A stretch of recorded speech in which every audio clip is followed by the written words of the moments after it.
안녕하세요. 안녕하세요. 비코노미의 김예찬. 윤인수입니다. 네, 빗썸경제연구소는 이번 2023년 가상자산 시장 전망 리포트를 통해 올해 가상자산 시장에 미칠 변수 7가지를 뽑았습니다. 그중 매크로 변수를 제외한 나머지 6가지 변수에 대해서 확인해보는 시간을 가져보도록 하겠습니다. 네, 첫 번째 이슈로 가상자산과 관련된 이벤트 중에 오랜 기간 동안 화두에 올랐던 마운트 고스에 대해서 이야기를 나눠보고자 합니다. 이 마운트 고스 배상 진행 상황이 2023년에는 어떻게 진행될 예정일까요? 네, 가상자산 역사에 한 획을 그은 마운트복스 해킹 사건도 올해 마무리가 될 것으로 보입니다. 터질석한 사건이었죠. 2014년 당시 최대의 가상자산 거래소였던 도쿄의 마운트복스 거래소가 해킹으로 무려 85만 개의 비트코인이 도난당하고 그리고 파산하는 사건이 있었습니다. 당시 거래소의 파산으로 피해를 입었던 채권자들의 피해에 대한 보상 신청 기간이 지난 1월 10일에서 3월 10일로 연기가 되었는데요. 마운트복스 홈페이지 공지에 따르면은 신청 기간 이후 즉시 상환이 시작될 수도 있기 때문에 14만 개의 비트코인이 시장에 매도 출회될 수 있는 시기는 3월로 변경되었으며 지급이 종료되는 시점은 기존 일정 대비 2개월 늦춰진 9월 말로 예정되어 있습니다. 네, 마운트 고스 피해자분들이 만족하실 만한 결과가 나왔으면 좋겠습니다. 자, 다음 이슈로 넘어가 보도록 할게요. 가상자산 시장에 오랜 기간 동안 이어져온 중요한 이슈가 하나 있었죠. 바로 SEC와 리플 간의 법적 분쟁 내용입니다. 이 SEC와 리플 간의 법적 다툼이 2023년에는 어떻게 진행될까요? 네, 오랫동안 투자자분들을 기다리게 했던 SEC와 리플의 소송 결과 발표도 올해 어느 정도 윤곽이 잡힐 것 같습니다. 2020년 12월부터 현재까지 진행 중인 SEC와 리플렉스 간의 소송 결과가 상반기 중에도 빠르면 3월 정도에 이제 나올 것으로 예상되는데요. 현재 리플과 SEC는 법원에 약식 판결을 요청해 넘어와서 판사의 승인과 이제 판결만 남은 상태입니다. 하지만 판사가 약식 판결 승인을 거부할 경우에는 정식 판결 절차에 진입하게 돼서 소송은 아쉽게도 올해 안에 종결나지 않을 가능성도 있습니다. 오랜 기간 끌어온 이 소송으로 이제 많은 분들이 좀 지치셨을 텐데요. 이 소송이 중요한 이유는 SEC가 승소할 경우 다수의 알트코인들이 이제 증권으로 분류돼서 SEC가 관할하는 증권법 같은 이제 기존 자본시장 규제 영역으로 포함되다 보니 다수의 알트코인들이 좀 강력한 규제에 직면할 가능성도 있습니다. 현재는 소송 결과를 좀 예측하기는 어렵기는 한데 만약 리플이 승소할 시에는 다양한 알트코인들이 증권 관련 그 규제와 논란에서 자유로워질 것이고요. 추후 도입될 입법에 의해서 CFTC 관할에 놓일 가능성이 높다고 볼 수 있겠습니다. 네. 긴 시간 기다려왔던 사건인 만큼 빠르게 종결이 됐으면 좋겠습니다. 자, 다음으로 세 번째 이슈로 넘어가 보도록 할게요. 세 번째 이슈, 작년에 머지를 성공적으로 마무리해서 화두에 올랐던 이더리움입니다. 이 이더리움이 23년도에는 샹하이 업그레이드를 앞두고 있는데요. 이 이더리움의 샹하이 업그레이드 과연 가상자산 시장에 어떤 식으로 영향을 미칠 수 있을 것이라고 분석하셨나요? 네, 작년 말 머지를 성공적으로 끝낸 이더리움이 3월경 이제 상하이 업그레이드가 진행 예정인데요. 이번 업그레이드 통해서 이제 비콘 체인에 스테이킹 되어 있는 이더가 인출이 가능해집니다.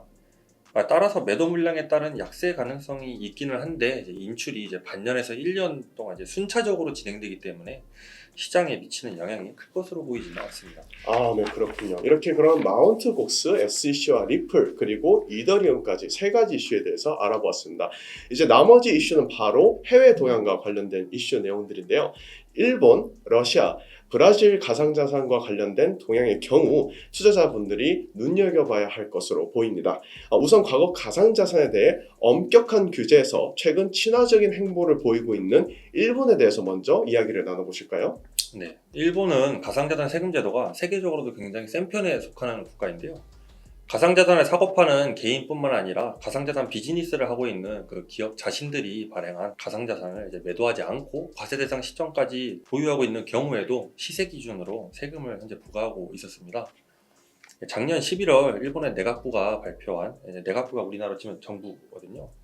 스타트업 육성 5개년 로드맵에 따르면 스스로 가상자산을 발행해서 사업하는 기업들에게는 그 가상자산에 대해서 계속적으로 이제 보유하고 있는 경우는 기말시 과세 대상에서 제외하겠다. 이제 그 외에 또 앞으로 가상자산 세제에 대한 내용을 검토하겠다는 내용이 실려 있었습니다. 또한 이제 가상자산 자율규제 기관인 일본 가상자산 거래소 협회는 기존에 엄격했던 가상자산 상장 심사를 올해 3월까지 대폭 완화할 계획이라고 발표한 것도 주목할 만한 내용인 것 같습니다.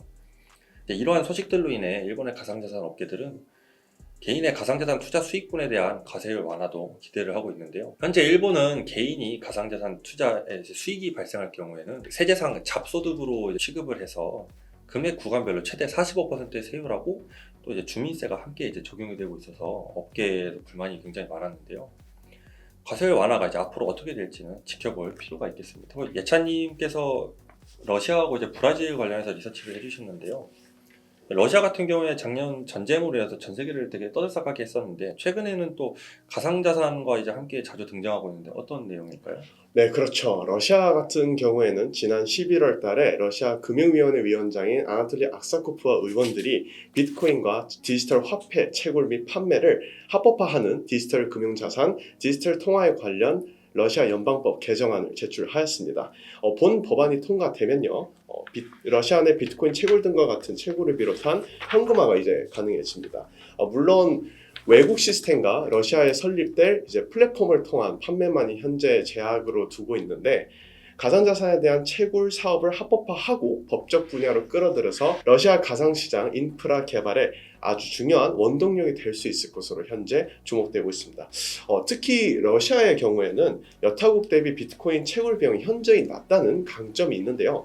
실제로 비트코인 한 개를 채굴하는데 소요되는 비용이 러시아의 경우 16,000달러로 현재 비트코인 가격보다는 저렴한 구간에 있어서 채산성이 높다는 것을 확인할 수 있습니다. 러시아는 또 채굴뿐만 아니라 현재 국가 간 결제 수단으로 가상자산을 허용하는 법안의 채택 가능성도 함께 시사해서 주목을 받고 있는데요. 아나톨리 악사코프는 현재 언론사인 이즈베스티아와의 인터뷰를 통해 국가 간 결제 수단으로 가상자산을 허용하는 법안을 1월에서 2월 중으로 채택할 것이라고 언급한 바 있으며 러시아 국가 가상자산 거래소의 출범 가능성 소식을 4월에서 6월 사이로 언급한 바 있습니다. 무엇보다 가상자산을 국제결제 수단으로 허용하는 법안의 채택은요, 국가 간 무역대금 지급이 가능하게 한다는 방침으로 굉장히 주목해 볼 만한 내용이라고 말씀드릴 수 있겠습니다. 특히 독자적인 결제망을 구축하고자 하는 러시아 정부의 의지도 함께 감안해 보신다면 이번 법안이 통과될 경우 러시아뿐 아니라 대러시아 무역 상대국들도 스테이블 코인을 비롯한 가상자산에 대한 수요가 확대될 가능성이 높다고 말씀드릴 수 있을 것 같네요. 네, 잘 들었습니다. 최근 브라질이 암호화폐를 공식적인 결제수단으로 인정을 했죠? 네, 그렇죠. 브라질의 경우에는 12월 22일 가상자산을 전자적인 수단으로 거래나 양도, 지불, 그리고 투자 목적으로 사용되는 디지털 표현된 것으로 규정한 바 있고요. 동시에 가상자산 서비스 제공자의 라이센스 의무화 내용을 비롯해 가상자산과 관련된 범죄에 대한 처벌 조항 등을 담은 법안을 통과시킨 바 있습니다. 가상자산이 지불수단이 될 가능성을 열어두었다는 점에 현재 시장 참여자들은 굉장히 주목하고 있는데요. 법안은 공표 180일 이후인 23년 6월에 발효될 예정이고요. 브라질 내 가상자산에 대한 정의 부문과 서비스 제공 업체들에게 지침이 제공되었다는 측면에서 굉장히 긍정적으로 바라볼 수 있는 내용이라고 설명드릴 수 있겠습니다. 만약 브라질 내에서 가상자산이 지불수단으로 허용될 경우에는요, 브라질 개인과 기업들의 가상자산 보유 규모가 빠르게 증가할 가능성과 함께 시사되고 있는데요. 실제로 지금도 브라질 내에서는 개인과 기업의 가상자산 보유 수가 빠르게 급증하고 있는 추세에 있다는 점 말씀드릴 수 있겠습니다. 브라질 연방 세무부에 따르면 지난 11월 기준으로 4만 5천여 곳의 브라질 기업들이 가상자산을 보유하고 있다라고 확인이 되었고요. 동시에 1년 대비 약 9배로 증가한 수치라고도 설명드릴 수 있겠습니다. 현재 브라질 최대 은행인 이타우 유니방코는 23년 중 가상자산 커스터디 서비스를 제공하는 것을 목표로 현재 설정하고 있고요.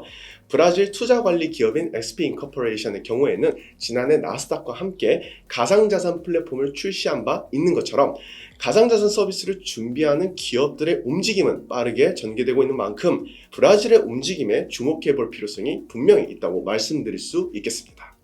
네, 이렇게 2023년 가상자산 시장에 미칠 수 있는 6가지 중요 변수들에 대해서 모두 알아보게 되었습니다. 앞으로도 비코노미를 통해서 유익한 내용 전달드리는 데 힘쓰도록 하겠습니다. 여기까지 비코노미의 김예찬, 윤희수였습니다. 감사합니다.